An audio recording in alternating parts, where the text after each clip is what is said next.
warahmatullahi wabarakatuh. Sebelumnya yang terhormat kepada Ibu Frida Aprilia, Shum MM sebagai dosen pada mata kuliah metode kuantitatif. Saya yang bernama Laila Munawaroh dan rekan presentasi saya yaitu Dini Yuniarita. Kami dari kelas 646B07. Di sini kami ingin mempresentasikan hasil analisis yang sudah kami kerjakan pada metode kuantitatif.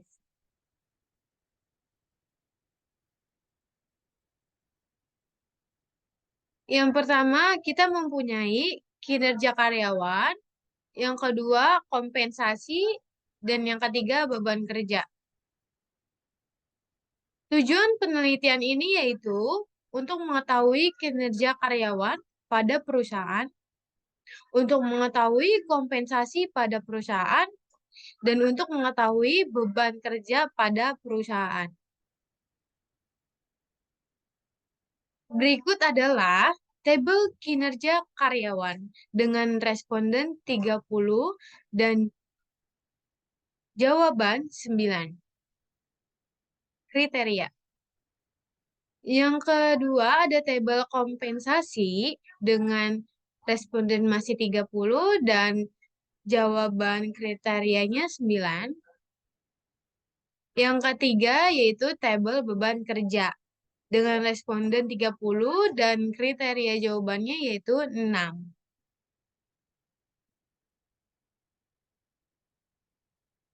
Nah, selanjutnya yaitu ada metode kuantitatif, yaitu ada 3 uji data.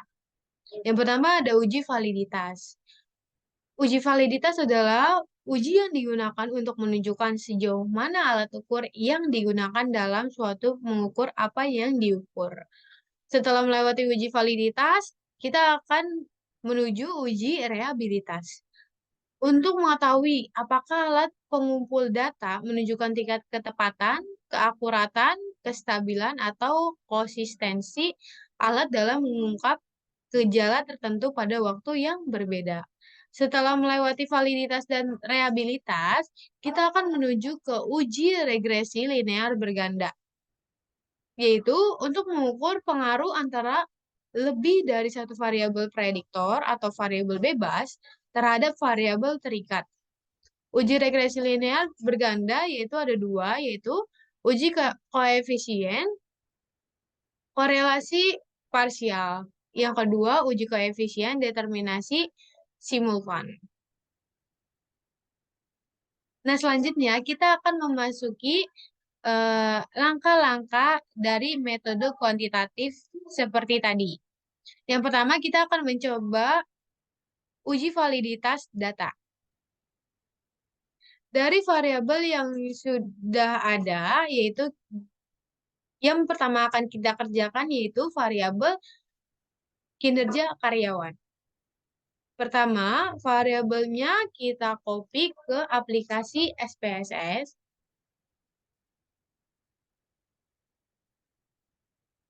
Setelah di-copy, nama di atas ini kita ganti yaitu dengan klik variable view di bawah ini.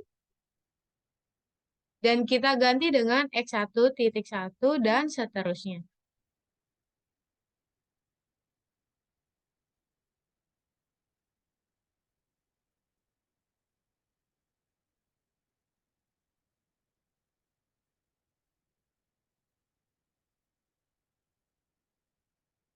Setelah selesai diganti, kembali ke data view. Selanjutnya kita akan mencoba uji validitas data ini dengan melihat menu SPSS di atas dan kalian klik Analyze. Kemudian kalian cari Correlate. Setelah itu ke samping kalian ketik Bivariate. Nah, nanti akan keluar menu seperti ini. Dari semua X1 sampai X9-nya, kalian pindahkan ke kanan, yaitu ke variables. Setelah itu, correlation koefisiennya harus persen, test of significance-nya harus to tell, dan flag significant correlation-nya dicentang. Setelah itu, kalian klik OK. Hasil dari validitas correlation. Nah, hasilnya akan keluar seperti ini. Ini adalah hasil uji validitas untuk X1 yaitu kinerja karyawan. Di sini data instrumen semuanya akan valid hasilnya jika persen correlation-nya variabelnya lebih besar dari 0,25. Maka dari itu kita lihat bahwa di sini X1.1-nya yaitu 1, X2.2-nya itu X1.2-nya itu 0,391, X1.3 0,553, X1.4-nya 0,439, X1.5-nya 0,424, X1.6-nya 0,160, X1.7-nya 0,288, X1.8-nya 0,539, X1.9-nya 0,176, dan X-nya yaitu 0,649. Maka dari itu, hasil persen correlation variabel X1 lebih besar dari 0,25. Maka data instrumennya valid, kecuali untuk X1.6 karena di bawah 0,25 yaitu hasilnya 0,160, dan untuk X1.9-nya di bawah 0,25 yaitu 0,176.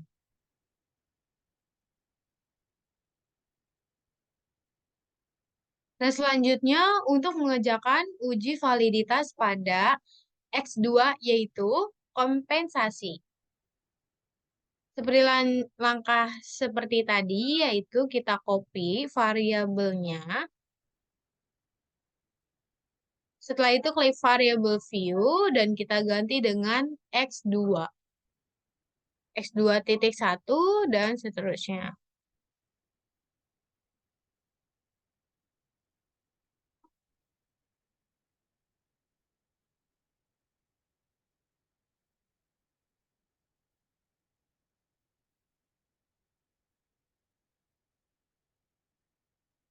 Setelah itu kembali ke data view.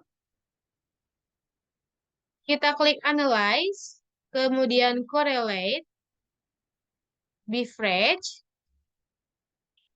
Kita pindahkan yang dari kiri ke kanan semua, yaitu di dalam variables. Correlation conversation-nya harus persen, test of significance-nya harus to tell, flag significant correlation-nya harus dicentang. Kemudian klik OK. Nah, ini merupakan hasil dari uji validitas untuk X2 yaitu kompensasi. Data instrumen semuanya akan valid hasilnya jika persen correlation variabelnya lebih besar dari 0,25. Dapat kita lihat bahwa di sini terdapat X2.1-nya yaitu 1, X2.2-nya 0,731, X2.3-nya 0,643, X2.4-nya 0,581, X2.5-nya 0,535, X2.6-nya 0,547, X2.7-nya 0,464, X2.8-nya 0,591, X2.9-nya 0,384, dan X yaitu 0,669. Maka dari itu, hasil persen correlation variable untuk X2 yaitu kompensasi lebih besar dari 0,25. Maka data instrumennya hasilnya semuanya valid. Nah, untuk uji validitas yang terakhir yaitu Y sama dengan beban kerja. Seperti tadi, variabelnya kita pindahkan ke aplikasi SPS. Kemudian variabel view-nya kita ubah menjadi Y.1 hingga seterusnya.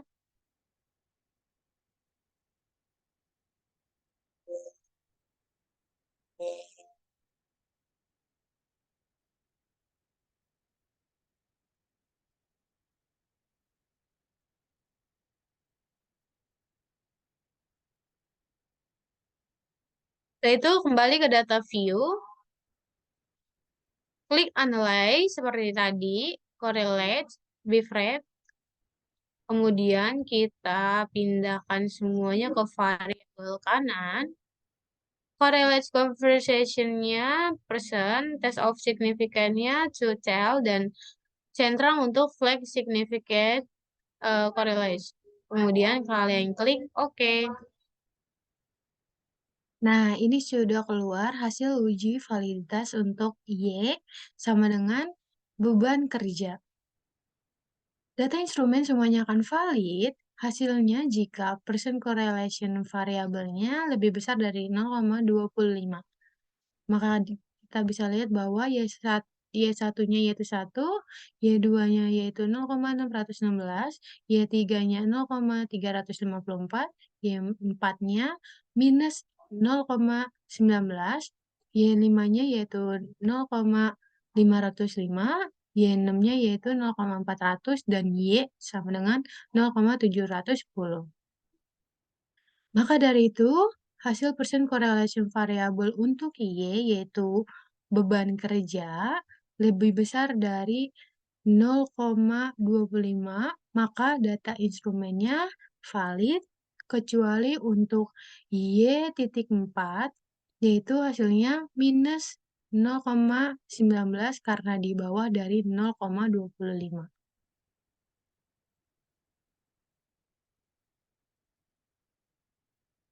Nah, setelah melewati uji validitas, kita akan lanjut ke langkah berikutnya yaitu uji reliabilitas. Masih memakai variabel sebelumnya dari uji validitas sampai uji reliabilitas ini yang tidak dipakai adalah data yang tidak valid. Mula-mula seperti biasa kita copy datanya, kita ganti.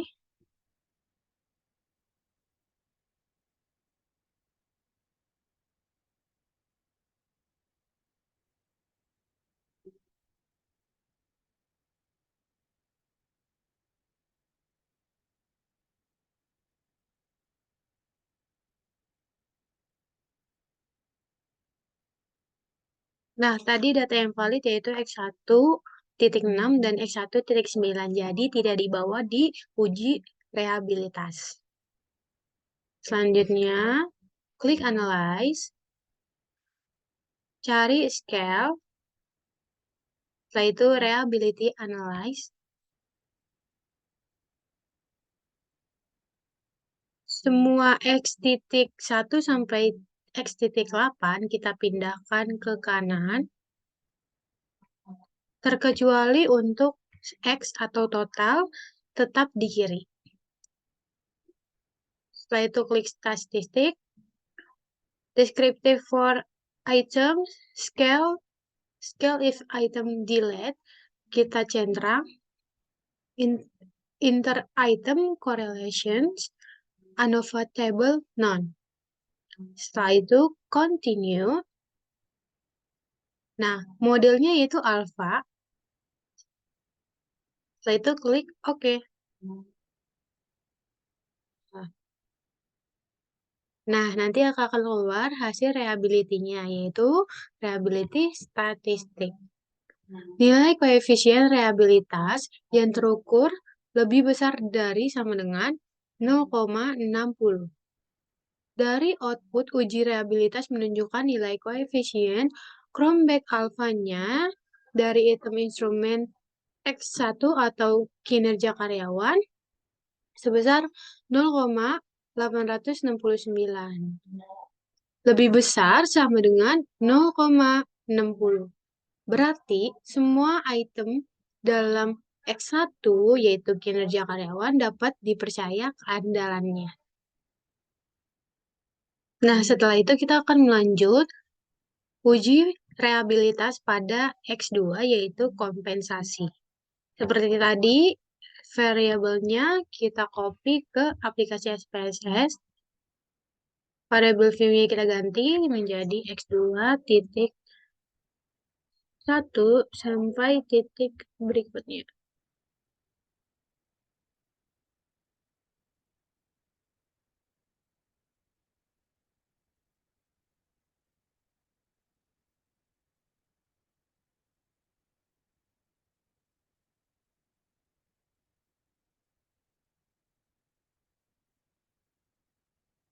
Nah, seperti uji validitas tadi, untuk X2-nya tidak ada yang tidak valid.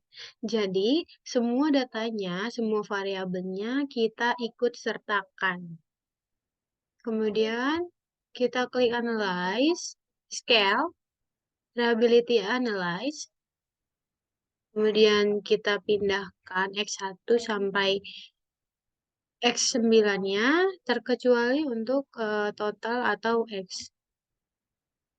Modelnya alpha, lanjut statistik, descriptive for item scale, scale if item delete, dicentrang, inter item correlation dicentrang, dan ANOVA table non. Continue. Setelah itu kita pencet OK. Nah, berikut adalah hasil reliability dari X2 yaitu kompensasi. Nilai koefisien reliabilitas yang terukur lebih besar sama dengan 0,60. Dari output uji reliabilitas menunjukkan nilai koefisien Cronbach alpha dari item instrumen X2 atau kompensasi yaitu sebesar 0,946. Lebih besar sama dengan 0,60. Berarti semua item data X2 dapat dipercaya keandalannya. Nah, langkah yang terakhir yaitu uji reliabilitas pada tabel beban kerja yaitu Y. Seperti tadi, datanya kita copy ke aplikasi SPSS. Kemudian variable view untuk mengubah namanya menjadi Y titik 1 sampai berikutnya.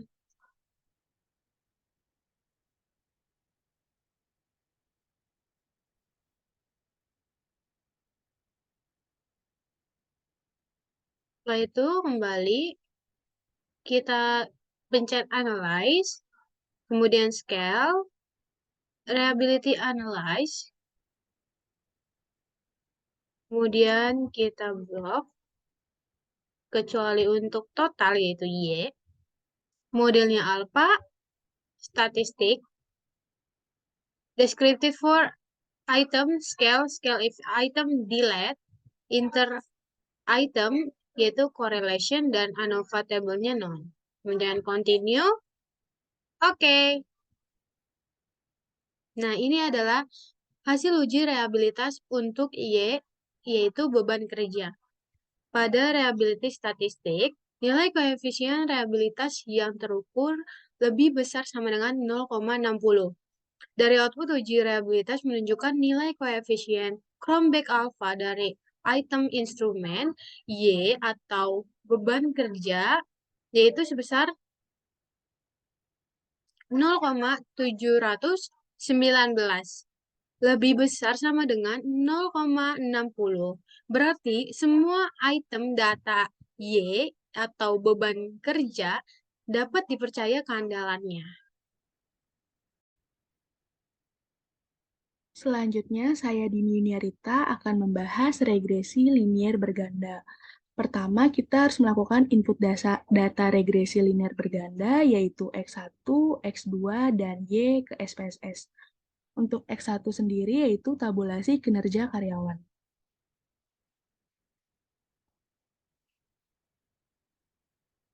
Kita pindahkan ke SPSS.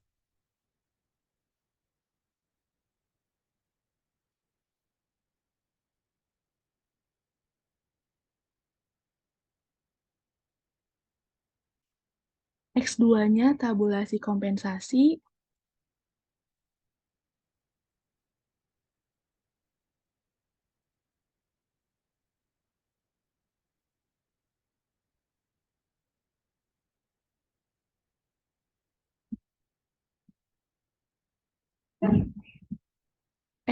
Y-nya tabulasi beban kerja kita pindahkan juga ke SPSS.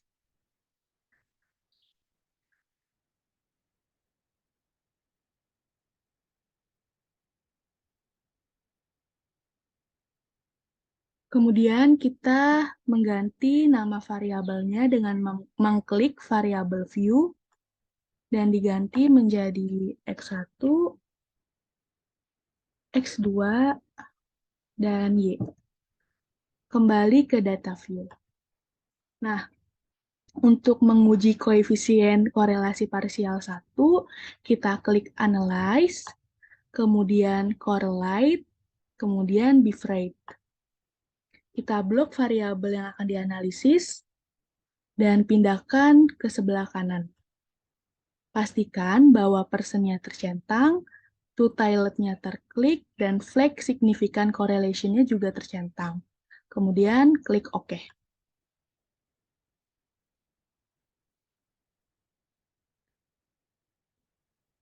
Nah, berdasarkan tabel korelasi tersebut, sig-nya itu 0,000, lebih kecil dari alfa 0,025, sehingga HO-nya ditolak.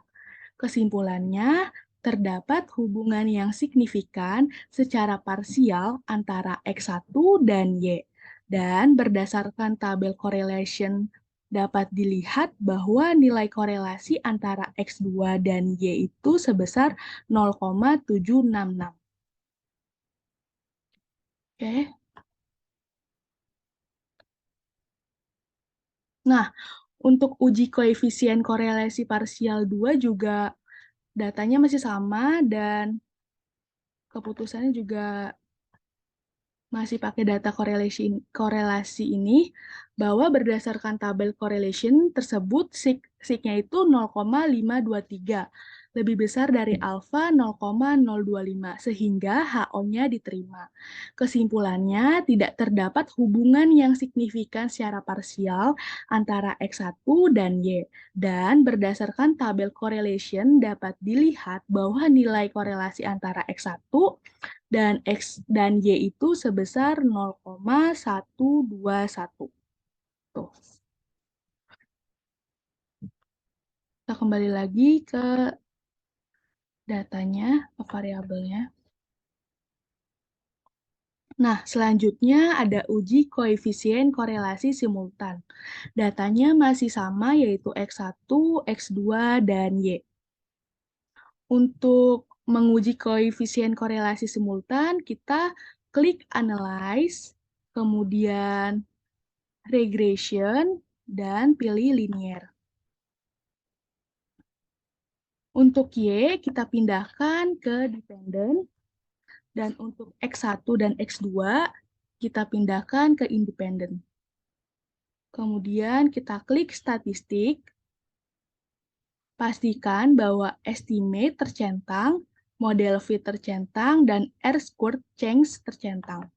Kemudian klik Continue, dan OK.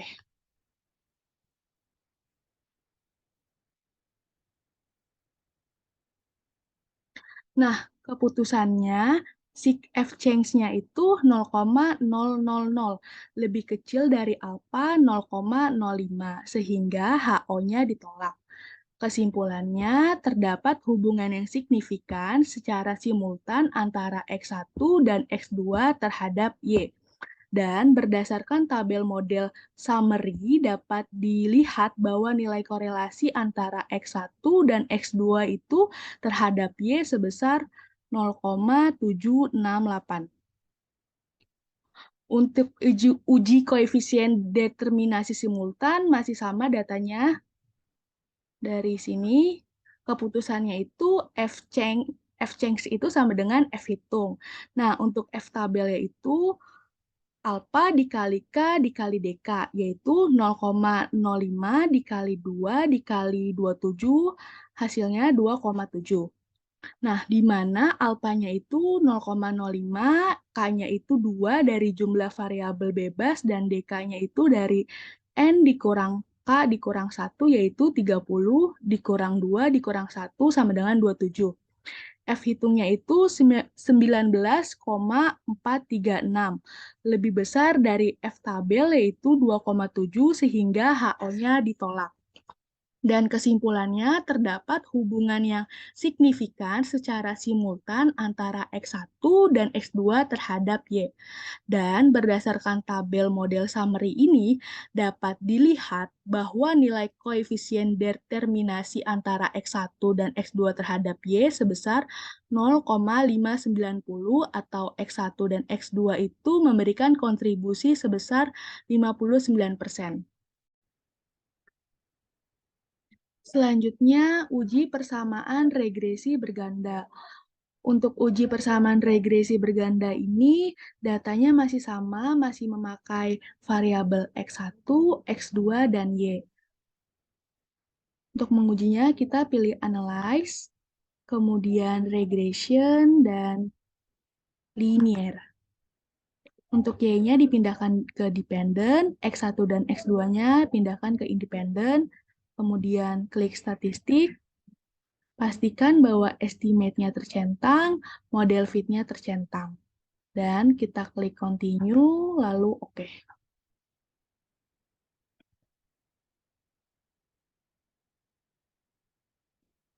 Nah, berdasarkan tabel ANOVA ini, regresi linear berganda ANOVA 1, keputusannya itu nilai F tabelnya 2,7. F hitungnya itu 19,436, lebih besar dari F tabel 2,7, maka HO-nya ditolak.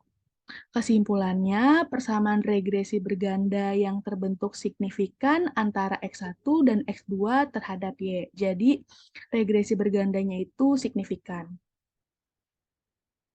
Untuk persamaan regresi linear berganda koefisien, berdasarkan tabel koefisien dapat dianalisis persamaan regresi berganda yang tidak terbentuk secara signifikan antara X1 dan X2 terhadap Y sebagai berikut, yaitu Y-nya 9,492 ditambah 0,044 X1 ditambah 0,361 X2.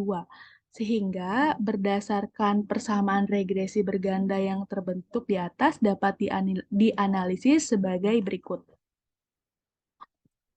Bahwa jika nilai variabel X1 dan X2 sama dengan nilai 0, maka nilai variabel Y itu sebesar 9,492.